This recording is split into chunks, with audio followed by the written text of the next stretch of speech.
Hi, I'm Jennia. Welcome to Writing and Editing, the podcast for people who write, edit, read, or listen.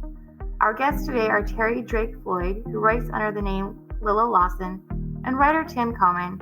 This is To Speculate or Not to Speculate, episode 229 of the podcast.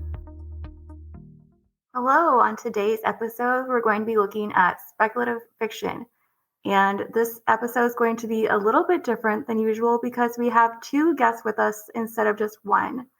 Both of them write within the speculative fiction overall genre, but they each specialize in one of the genres that falls underneath that heading. So I'm extremely pleased to welcome Terry Drake Floyd and Tim Coman. I'll let you each introduce yourselves and a little bit about what you write. Hi, well, I'm Terry, and I write under the pen name of Lillah Lawson. I write a lot of different genres, including historical fiction and horror, but I also write speculative fiction, sort of dark fantasy, and a little bit of paranormal as well. And Tim Coman, primarily writing sci-fi short stories, but I dabble in a little bit of everything. But yeah. I was going to bring the focus in on sci-fi and fantasy because we do see these two groups together quite often. Even within the writing community, you'll see them lumped under the same term pretty often. So if you had to bring each one down to a core element that defines it, what would that be and why? I'm going to let Tim go first on that. Oh, dang! I thought you were going to go. Dang. Okay.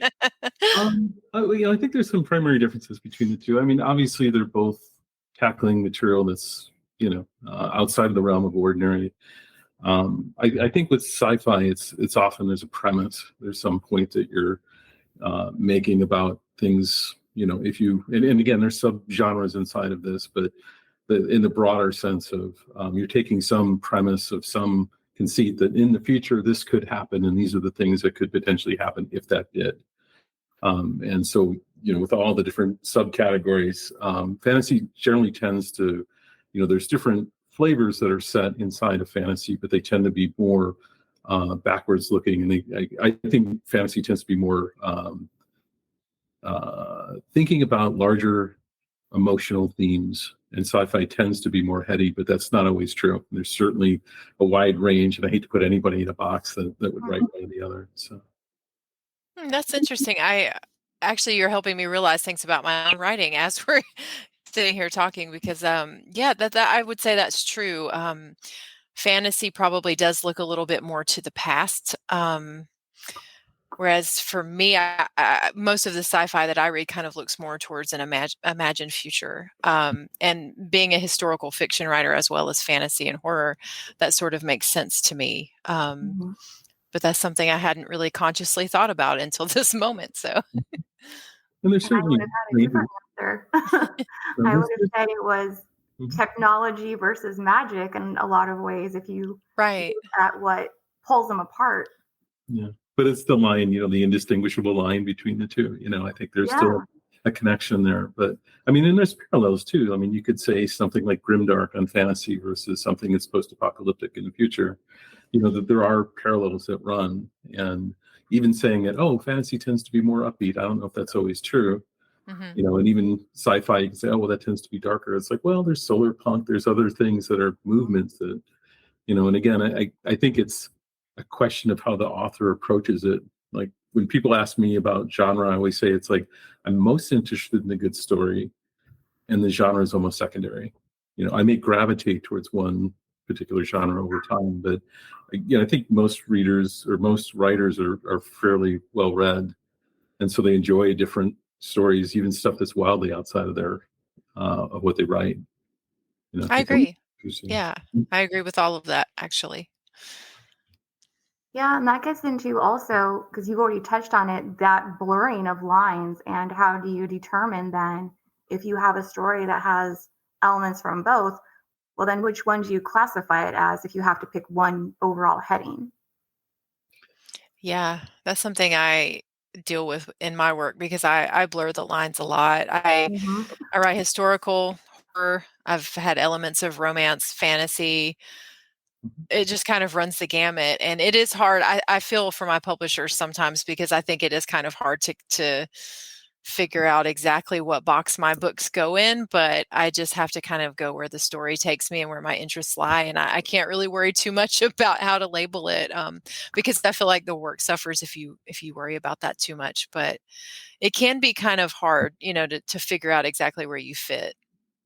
Yeah, I completely agree. I think you got to write what you got to write.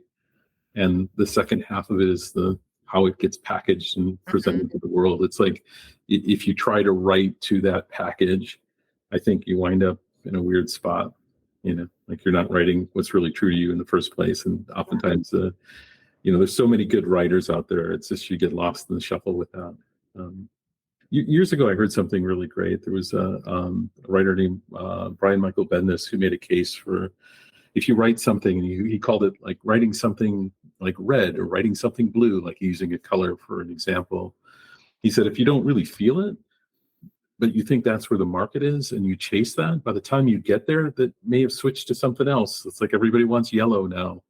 And now what you're done is you're stuck with something that you wrote that wasn't true to who you were as a creative person. Right. And now you have something that you can't even stand behind. And so now you have to jettison that work, so maybe the smarter move would be to write what's true and try to find your market, try to find your audience. Yeah, I mean, my favorite author is Stephen King, which, might not be the most original choice, but he is my favorite for that reason, that I feel like he writes what he wants to write, what interests him, and his work is, he's considered the king of horror, but he writes historical fiction, he writes fantasy, he writes nonfiction, he writes so many different things, and he is my inspiration for that reason, because he just doesn't worry about what's going to be marketable, which of course he has the privilege that he's got that name and all that money, so of course everything he writes is a bestseller, but I kind of use him as an inspiration because he doesn't really follow trends or anything like that. He just writes what he wants to.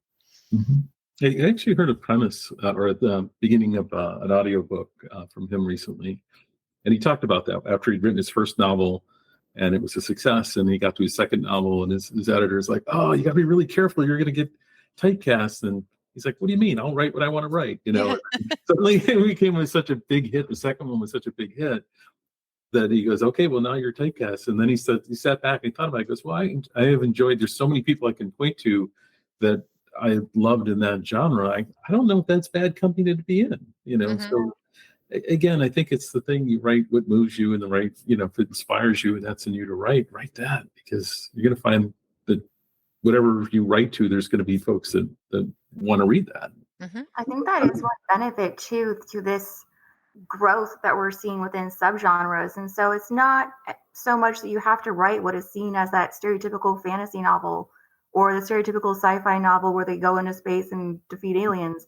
I mean, even when Carrie, looking at your work, it's set in a modern day setting and there is magic, but there's all this other stuff happening too. And so magic isn't really the focus so much as it's just one of the plot points that carries the relationship forward and all the deeper themes that you touch on.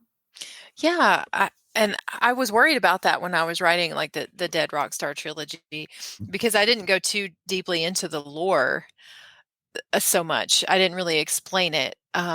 And I was worried about that. And I had a couple of people tell me, like, you don't have to do that. You don't have to explain it. Your readers don't really care if you explain it, as long as the story's good, the narrative's good, the characters are good. So that's kind of the approach that I take to it. But I have seen a lot of discussion lately, especially in the horror community, where there's all of these little subgenres that are cropping up, and discourse that's happening about horror romance is one of them. And then another is cozy horror, which gets people really, really, people like to argue over that one a little bit. But there's just all of these different subgenres that are cropping up. And I love that personally. I think the more of them that exist in every genre, the better, because it just makes writers feel more open to write what they want. Yeah. And that's the fun of reading this material too. Yeah. It's like, there's so many great books to read. You need something new, some fresh angle. And that's, so taking those two, sometimes it seems like completely different ideas. Like you'd mentioned, I wasn't familiar with cozy horror, but there it is. And you can certainly point, you've got the Tim Burton stuff behind you. It's like it looks like Corpse Bride. Yeah. It's like I mean, in a way, it's kind of cozy horror. It's Yeah. so I think there's billions of people on the planet. I think there's an audience. Yeah, I agree, especially with like cozy horror. The discourse around it is some people are vehemently against that horror should never be comforting. It should never feel cozy. And I get that, but I also understand that term is meant to describe an aesthetic Mhm. of people who love dark and spooky things, but they don't want gore. So Tim Burton, as you mentioned, or just kind of Halloween vibes in general, I think is sort of a cozy horror sort of thing. So it doesn't bother me at all. I think anytime that we make more room for people is a good thing. Yeah. And I think there's always the edges of things too, where you can find people that want to write the most extreme Right. version of any genre, and that they're very, this is the way, and I personally like the variety. I love things that are lighthearted and things that are dark, and having every variety in between it. Again, if the story is good, if the characters are compelling, Mhm. it's memorable in some way. If you think about it 2-3 years later, someone says, "Oh, it was a really good short story." It's like, "Oh my God, you got to read this." I mean, you instantly have these things at command, and a lot of times those cross genres, even cross styles of things. Yeah, are there any examples of when you've done that personally? And did you have any challenges with doing that, or did it just feel natural and easy? I find it pretty easy, but I think it's just because I try not to worry about it too much. I'm a little obsessive, and whatever it is that I want to write, I just write it and I don't really worry about the rest. So, um, but then, once we get to like editing and marketing, it becomes a little more difficult because you actually have to start thinking about those sorts of things. So, Yeah, it's just finding comps that people can understand that are recent and relevant, right?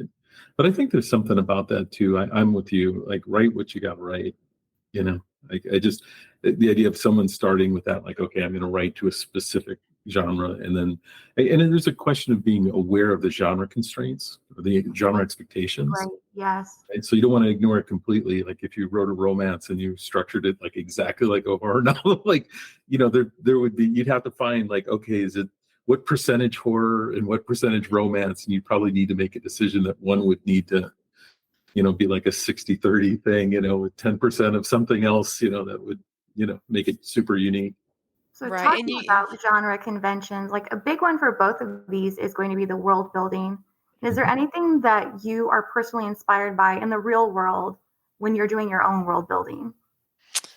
I always set my work in Georgia just because that's where I'm from, and in addition to writing, I'm a genealogist and a historian, so I'm Mm. very invested in local history, and so setting is kind of everything to me. So I always start there.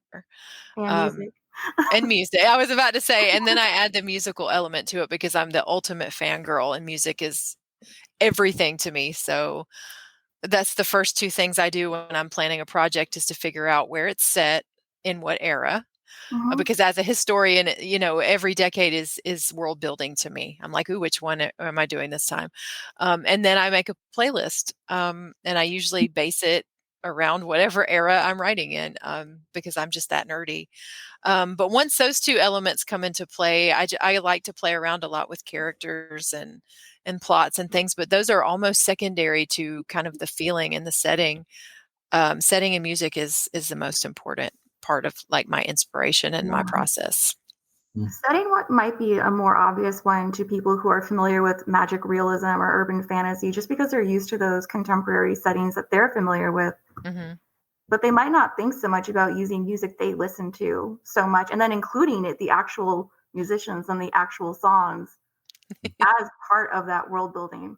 Yeah, now that's just me being really obsessive, and I have synesthesia too, which I think plays into that because I Mhm. experience music in a very sensory way. So it's all about like feeling and emotion for me, and I will love something so much I have to write about it. So yeah, just speaking from experience, that's why that is that way for me. Yeah, and there's no question that there's times that you may walk into a restaurant and something about it strikes you, whether it's the layout of the lighting or the smells or all the parts. And so I think for me, it's less about having things centralized to a specific location, and more about, like, referencing back to specific locations that have been, and then pulling the best of pieces together from that are fitting. My hat's off to you on like historical stuff. It's like I've gone down that path a little bit, and the more you go down it, the more you have to go. It is a deep, deep rabbit hole of getting it right. And I'd written one story. It was set in New Orleans, and I talked to someone from New Orleans, and they were like, "Yeah, well, you might want to come down and live here for a little bit," And I'm like, "Well, it's a lot for the story, but it's I appreciate the dedication. I would love to do that, but I think sometimes there's obviously the other option of saying, hey, I'm going to build something it's inspired by, or in the referencing a southern town that's in this general region, but not being specific to like a sister city of this that's a fictional one. So it gives you a little bit more latitude to play with the history without having to get it perfect, or you got to get it perfect. Yeah, I had I am very obsessive about getting historical details right, and I research just to a maddening degree. But my book, So Long Bobby, is dedicated to my former Vietnam teacher from high school. He's my mentor now. We've reconnected after 20 years. And I dedicated the book to him, and I was so proud. He's a Vietnam vet, and he called me after he finished, and he's like, "Oh, I love the book, but I have to tell you, you got a couple things wrong." And I was like, oh, I was crushed. But then, the more I thought about it, I was like, the average reader does not care so much. Obviously, you'll get one or two people who have been to the town you're writing about, or who have experienced what you're writing about, and they're going to be like, actually. But for the most part, I think most readers aren't so hung up on the details. They just want a good story. So I try to remind myself of that when I get a little too in the weeds. But it is definitely interesting. But I think maybe fantasy or sci-fi would have those same elements, which I've never written sci-fi, but there's probably things I would assume that you would get hung up on as well, like details that you just want to get right. So I think that's one of the challenges with sci-fi too, is that it's really hard not to do an information dump. Right. And it's like you really have to be on guard about it. And one of the things, I often when I get readers, it's like, oh, you don't have to solve this scientific problem. You realize that like, people who are paid to try to solve that in the real world, like you trying to, if you're trying to work out the mechanics of a black hole, it's like, maybe you'll talk to a physicist rather than trying to actually work it out on your own. Like, it's like, you may have these little pet interests of things that are fun, but, you have to, like you're saying, it has to be in the service of telling a good story.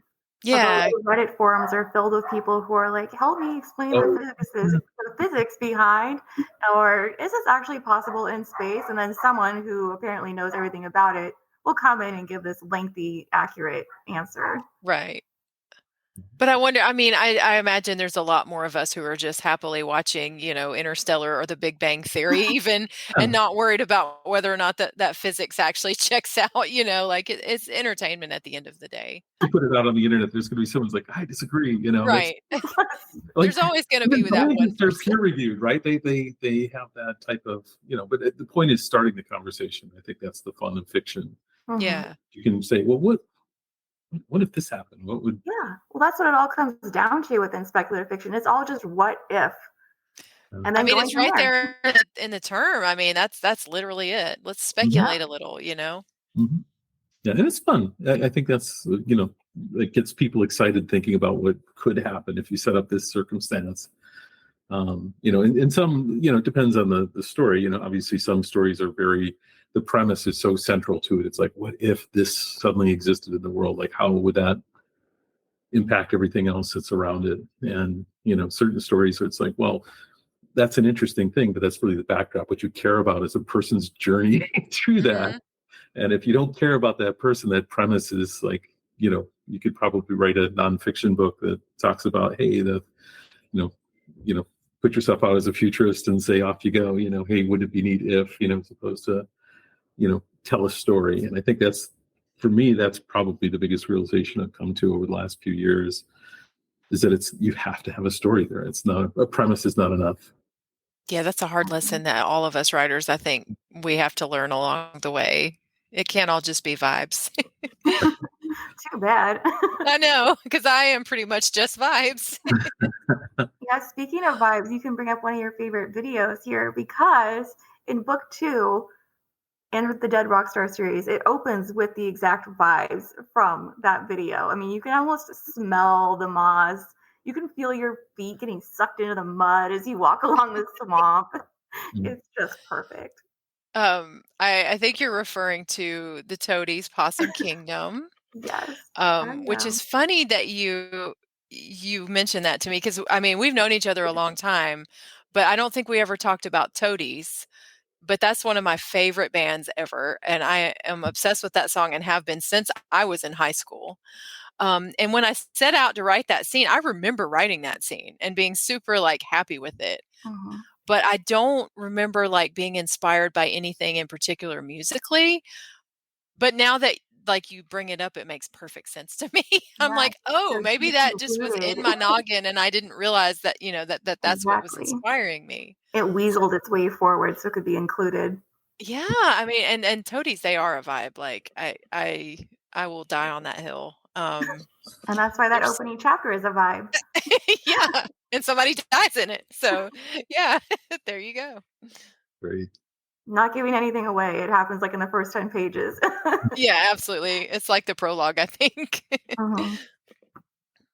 So before we close, do you want to share any upcoming projects that you're working on, or maybe some resources that you recommend to others who are interested in getting into one of these genres? Oh,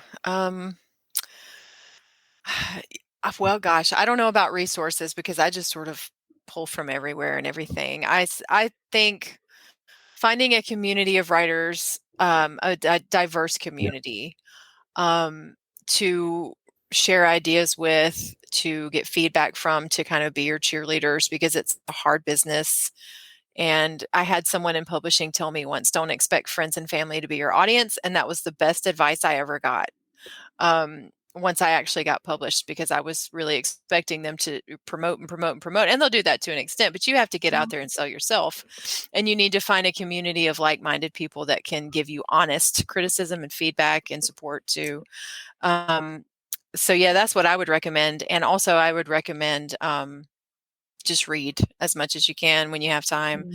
across genres. Because I think a lot of people, a lot of writers, we get so busy writing and working on our own stuff that we don't make time for reading. And I Mhm. think you have to flex that muscle and continuously check out your peers' work. And that's just part of it. It's like part of the contract, of being a writer. But as far as my own work, I actually had a book release on Tuesday, which is a book that was co-written with my friend Lauren Emily Whalen, and it's called Tomorrow and Tomorrow. It is set in Athens, and it's about an all-girl rock band from Athens, Georgia, and it is a retelling of Macbeth. So yeah. Now it's your turn, Tim. Okay, so I'm going to just echo a lot of the things that Terry said. Like, I think writing's a lot like comedy in that way that you can write something and think it's funny, but you have to stand up in front of other people to see if that timing works, if it's really what you think it is. And so gathering feedback from like-minded people who are in your audience too. I think that's the other challenge when you're trying to find writing groups, for example. If people are so wildly outside of your genre or outside of the style thing that you're doing, sometimes the feedback can be more harmful than helpful. So you got to find those like minds, right? And the way to do that is you just have to keep finding, kind of keep reaching out. I agree with you on reading too. It's like that's such a critical part of it. One thing that really helped me with that is that it's not just reading for pleasure, but reading to understand. Mhm. So when you find something that really blows you away and you see a turn of phrase that's just stellar, you're like, this is so good. It's almost you have to take it apart, understand why that works so well. And if you can start to do that, and again, it's like you're just refining your sensibilities. That's another really critical element. So, but yeah, as far as what I'm working on, I've got um, a story and now or a novel and story collection that I'm working on. I'm probably about 3/4 of the way through it, so making progress, but that's not quite at the point of talking about it much past that. So, Well, thank you both so much. It was really great having you here, and I'm so glad you came. Thanks for having me. yeah, thanks for having us. Appreciate it. And that's all for today. Thanks for listening. Please check out the show notes for more information.